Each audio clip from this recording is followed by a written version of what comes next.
नमस्कार सबैजनालाई। यो चाहिँ मैले बाबा-आमालाई युरोप घुमाएको सानो ब्लग है त। बाबा-आमा चाहिँ फ्राङ्कफुर्ट एयरपोर्टमा आउनुभएको थियो नेपालबाट। अनि हामी चाहिँ 2 दिन चाहिँ फ्राङ्कफुर्ट सिटीमै बस्यौँ अनि त्यही होटलमा बसेर यो चाहिँ फर्स्ट ब्रेकफास्ट। आमा चाहिँ अलिकति दङ्ग पर्नुभएको थियो यहाँको प्रोत्सन देखेर, आज यहाँको ब्रेकफास्ट देखेर। धेरै ब्रेडहरू मात्र खान्छन् यहाँको मान्छेहरूले। ब्रेकफास्ट गरिसकेपछि लगेँ मैले बाबा-आमालाई फ्राङ्कफुर्ट सिटी घुमाउन।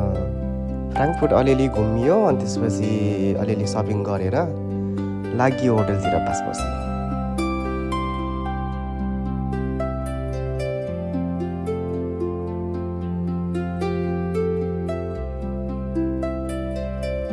त्यसपछि हामी लागियो मेट्रो लिएर अब चाहिँ गाडी लिन, किनभने हाम्रो युरोप टुर प्लान चाहिँ गाडीमा घुम्ने थियो। आमा चाहिँ एकदम मक्क हाँस्नुभएको छ, बाबा पनि एकदम खुसी हुनुभएको थियो है जर्मन देखेर चाहिँ। त्यसपछिको हाम्रो नेक्स्ट डेस्टिनेसन भनेको चाहिँ लुक्समबर्ग रह्यो। फ्राङ्कफुर्टबाट लुक्समबर्ग पुग्न चाहिँ लगभग 3-4 घन्टा लाग्दो रहेछ। यो चाहिँ बिङ्गन आम राइन भन्ने ठाउँ हो। यो चाहिँ लुक्समबर्ग जाने बाटोमा पऱ्यो ट्याक्कै, जर्मनकै ठाउँ हो तर एकदम राम्रो रहेछ म्युजियमहरू।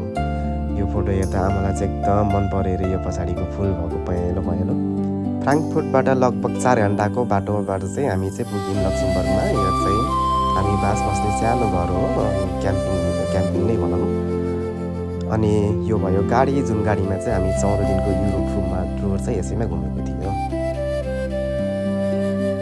जति नै घुमे पनि मेरो रनिङ चाहिँ छुट्नु भएन, त्यही भएर म चाहिँ 5 बजी नै बिहानै उठेर चाहिँ रनिङ कुदेको थिएँ। त्यसपछि भयो रनिङबाट चाहिँ फर्किँदाखेरि चाहिँ यस्तो दामी सिनहरू चाहिँ देखिरहेको थियो यो चाहिँ। त्यसपछि लाग्यो हामी लुक्समबर्ग सिटी घुम्न। लुक्समबर्गमा चाहिँ पब्लिक ट्रान्सपोर्टेसन चाहिँ जता घुम्यो भने जहाँ घुम्यो पनि एकदम फ्री नै छ है, कसैलाई थाहा छैन भने चाहिँ यो चाहिँ एकदम बेस्ट लाग्यो। लुक्समबर्गमा चाहिँ वास्तवमा चाहिँ ती 2 दिन सिटी नै मात्र हो भने चाहिँ 2 दिन मात्र भए पनि मजाले सघाउँदो रहेछ। हामी चाहिँ 3 दिन बसेको थियो, त्यही भएर 2 दिनमा चाहिँ एकदम इनफ है। कोही चाहिँ लुक्समबर्गमा घुम्न जान इच्छा छ भने 2 दिन फुल डेको टाइम लिएर घुम्न जानुभयो भने एकदम इनफ हुँदो रहेछ। हामी चाहिँ 3 दिनको प्लान गरेको थियो।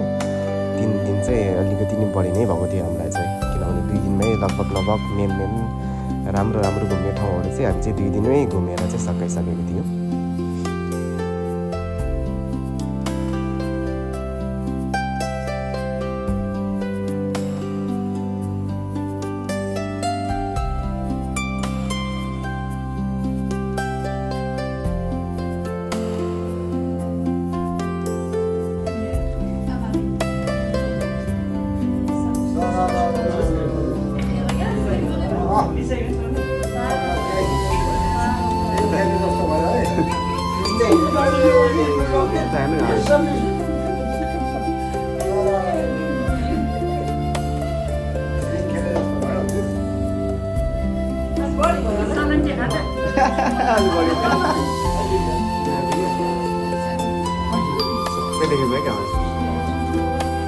ल अब लुक्समबर्गको घुमाइ चाहिँ यति नै हो हाम्रो चाहिँ। अब चाहिँ नेक्स्ट डेस्टिनेसन भनेको चाहिँ हाम्रो चाहिँ पेरिस आउँछ, फ्रान्स। त्यसको चाहिँ नेक्स्ट ब्लगमा चाहिँ म चाहिँ अलिकति अपडेट गर्नेछु।